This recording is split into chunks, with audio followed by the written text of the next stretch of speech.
No stars, just talent. And in the end she dies because that is reality. I think I just spit everywhere.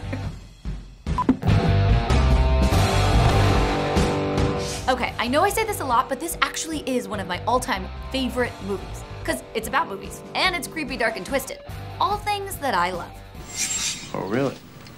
Robert Altman's The Player follows the head honcho studio exec Griffin Mill, which was arguably one of Tim Robbins' best roles ever, as he navigates the cutthroat world of Hollywood in the early 90s. Here are the reasons to check it out. Firstly, it's by Robert Altman, who was nominated for a Best Director Oscar 5 times.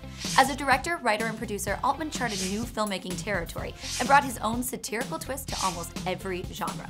Upon being asked what advice would you give to young filmmakers, Altman simply responded, "My advice would be never take advice from anybody." Altman's misquoted a lot, as having apparently said no one's ever made a good movie, to which Altman clarified his point to be that he feels the medium still has yet to fully be explored. Robert Altman's style is a result of his ambition to go beyond the confines of big-budget, studio-driven films, and it shows in The Player, as the entire film is pretty much sticking its metaphorical middle finger up at the whole studio process. It uses filmmaking cliches to make fun of filmmaking cliches, in a movie that's about making movies. Seriously, how meta is that? It took you so long. Traffic was a bitch. Perfectly scripted by Michael Tolkien, who also authored the book. It's a story about studio exec Griffin Mill, who with so much power is able to get away with pretty much anything. After accidentally killing a screenwriter who he thinks has been sending him threatening letters, Mill is basically able to go back to his day-to-day routine, like nothing happened at all. It's incredibly cynical. Mills is a big deal, and who cares if a writer died? He's just a writer, and writers are a dime a dozen in this town. To Hollywood insiders, it's funny because it's kind of true. Even a tragic death gets swept away by the fast-paced movie-making world where no one can talk about anything but the biz. Can we talk about something other than Hollywood for a change? You cannot possibly talk about The Player without bringing up the long tracking shot at the beginning that totally sets up everything in the film so perfectly it seems too good to be true, but it isn't. Clocking in at 7 minutes and 47 seconds, the first shot in the movie introduces the audience to the world of Hollywood and subtly sets up the entire plot of the film.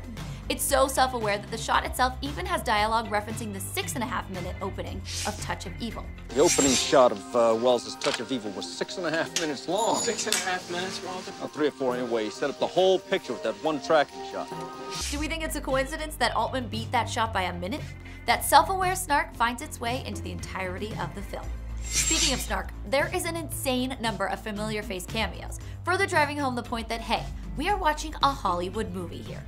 You've got Fred Ward, Richard E. Grant, Sidney Pollack, Lyle Levitt, Jeremy Piven, Harry Belafonte, Michael Bowen, Gary Busey, Cher, John Cusack, Peter Falk, Jeff Goldblum, Elliot Gould, Angelica Houston, Jack Lemmon, Nick Nolte, Burt Reynolds, Julia Roberts, Mimi Rogers, Susan Sarandon, Lily Tomlin, Patrick Swayze, and Bruce Willis. And that's just to name a few.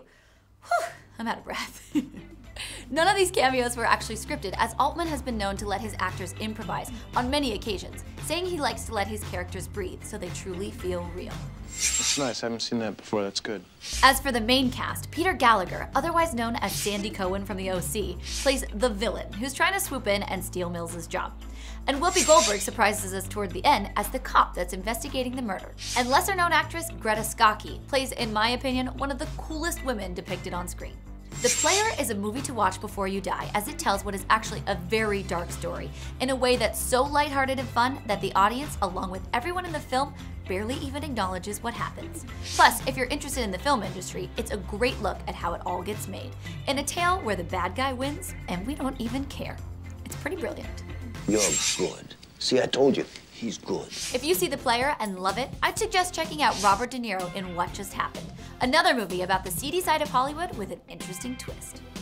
What's your favorite inside Hollywood movie? Which What to Watch Before You Die movies have you checked out and liked, loved, or hated? You can follow me at MacWall and hashtag WhatToWatchBud to suggest your favorite What to Watch movie before you die. And remember, kids, hate the game, not the player. Right? Get it? Because he's the player and the game is Hollywood.